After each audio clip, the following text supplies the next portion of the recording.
ይሄን የመሰለ ቆንጆ ኩኪስ ለቡና ቁርስ እንዴት አድርጋችሁ በቀላሉ እንደምትሰሩ ነው ማሳያችሁ።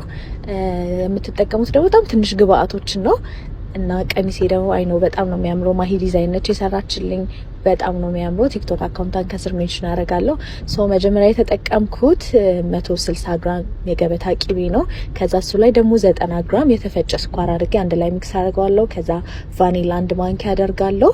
2 እንቁላል እጠቀማለሁ። እነሱን አንድ ላይ በደንብ ከመታሁኝ በኋላ ከዛ 450 ግራም ዱቄት እናደርጋለን። ያን ያህል የሚደርቅባችሁ ደግሞ ከሆነ የገበታ ቂቤውን ያቀለጣችሁ ከላይ መጨመር ትችላላችሁ።